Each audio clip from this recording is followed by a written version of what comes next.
Hello, everyone, and welcome back to English for Your Day. I'm your host, Lily, and I'm absolutely thrilled to have Liam back with us today. Hi, Lily. It's great to be back. For those of you who might not know, Liam is a language expert and has helped countless people improve their English. He's joining us today to share some amazing tips on how to build a strong vocabulary.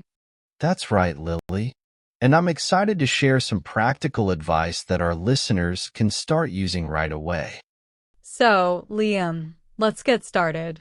Why is vocabulary so important when learning English? Well, Lily, think of it like building a house. You can't have a strong house without a solid foundation, right? Vocabulary is the foundation of English. It's how you understand what people are saying, express your own thoughts, and really connect with the language. That makes perfect sense. So, where should someone begin if they want to improve their vocabulary? That's a great question. The first thing I always tell my students is to focus on learning words in context. Don't just memorize a list of words. Try to understand how they're used in real sentences and conversations. Can you give us an example of what you mean? Absolutely. Let's take the word run. You could learn that it means to move quickly on foot, but that doesn't really tell you the whole story. Instead, try to find examples of how run is used in different situations. You might read, "The dog ran across the park," or "I need to run to the store for some milk." This helps you understand the different ways the word can be used. So, learning words in context is key. What else can people do to build their vocabulary? Another thing that's really helpful is to learn words in groups or categories. For example, instead of learning happy, sad, and angry separately, learn them together as a group of words that describe emotions. I like that idea. It's like creating a mental map of related words. Exactly. And this can make it easier to remember the words and also help you understand the subtle differences in meaning between them. Are there any other tips you can share with us, Liam? Of course, one of the most effective ways to learn new words is to read a lot. When you read, you're exposed to new words in a natural and engaging way. And the more you read, the more words you'll learn. That's great advice. What kind of reading material do you recommend? It really depends on your level and interests. If you're just starting out, you might want to try reading children's books or graded readers. These are books that are written specifically for language learners. As you get more comfortable, you can move on to more challenging material like novels, magazines, or newspapers. And what should people do when they come across a word they don't know? That's a great question. The first thing I would say is don't panic. It's perfectly normal to encounter unfamiliar words when you're reading. Try to guess the meaning of the word from the context. If you can't figure it out, then you can look it up in a dictionary. That makes sense. So, when we find a new word, what's the best way to remember it? Well, there are a few things you can do. First, try to use the word as soon as possible. Write it down in a sentence, say it out loud, or even try to use it in a conversation. The more you use the word, the more likely you are to remember it. That's a great tip. What else can we do? Another thing that's really helpful is to review the word regularly. You can use flashcards, write the word down in a notebook, or even use a language learning app. The important thing is to keep practicing and reviewing the word until it sticks. I've heard that it's helpful to learn about the different parts of a word, like prefixes and suffixes. Is that true? Absolutely. Understanding how words are put together can make it much easier to learn new words. For example, if you know that the prefix "un" means not, then you can probably guess the meaning of words like unhappy or uncomfortable. That's really interesting. I never thought about it that way. And learning about prefixes and suffixes can also help you figure out the meaning of words you've never seen before. It's like having a secret code to unlock the meaning of new words. So, learning about word parts can be really helpful. What else can people do to improve their vocabulary? Another thing that I highly recommend is to connect vocabulary learning with your interests.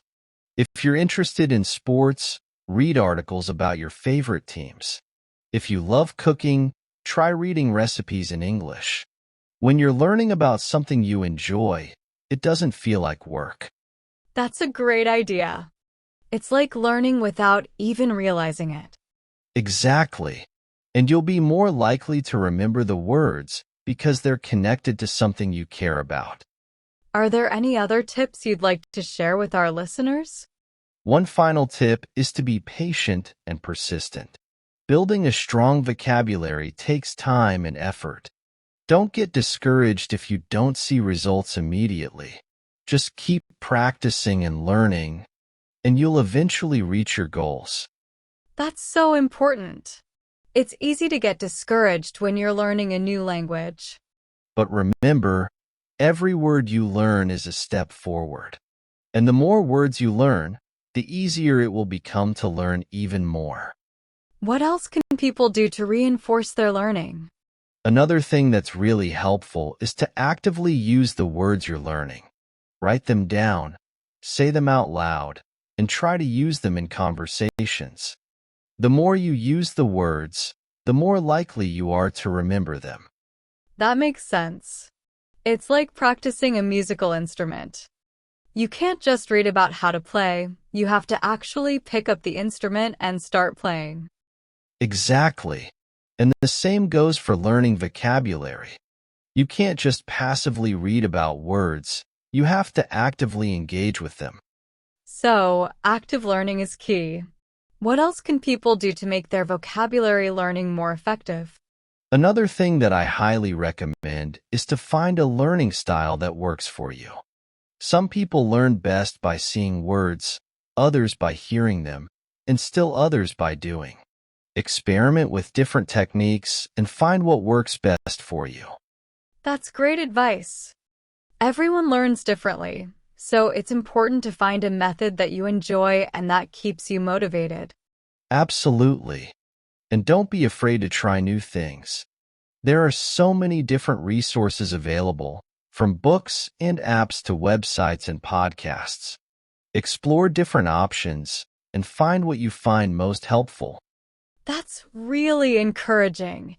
It sounds like there are a lot of different ways to approach vocabulary learning. There are.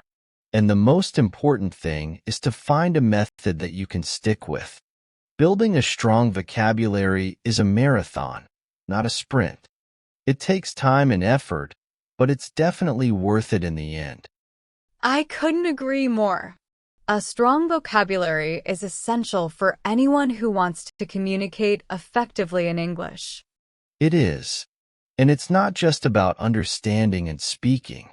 A strong vocabulary also makes it easier to read and write in English. It really opens up a whole new world of possibilities. That's really encouraging. So, to recap, what are the key takeaways for building a strong vocabulary? Well, Lily, it all comes down to a few essential principles. First, learn words in context. Don't just memorize definitions, understand how words are used in real situations. That's so important. It's not enough to just know what a word means. You have to know how to use it. Exactly. And that's why it's so important to read and listen to English as much as possible. The more you're exposed to the language, the more you'll start to pick up on how words are used naturally. That's wonderful advice, Liam. Thank you so much for sharing your expertise with us today. You're very welcome, Lily. It's been a pleasure. I hope your listeners find these tips helpful on their vocabulary building journey. I'm sure they will. So, just to summarize for our listeners, what are the 3 most important things to remember when learning vocabulary? Great question, Lily. If I had to boil it down, I'd say these are the key takeaways. Learn words in context, use active learning techniques, and be patient and persistent. Fantastic. Those are some truly valuable tips. Is there anything else you'd like to add before we wrap up? Just one more thing, Lily. I'd encourage everyone to make vocabulary learning a part of their daily routine. Even just learning 1 or 2 new words a day can make a big difference over time. That's excellent advice. Consistency is key. Absolutely. And find ways to make it fun. Connect your vocabulary learning to your interests. The more you enjoy the process, the more likely you are to stick with it. I completely agree. Well, Liam, thank you again for being our guest today. Your insights have been incredibly helpful. My pleasure, Lily. Thank you for having me. And thank you, listeners, for tuning into English for your day. We hope you found this episode informative and inspiring. Remember, building a strong vocabulary is an essential step towards achieving your English language goals. So, start putting these tips into practice, and we'll see you in the next episode.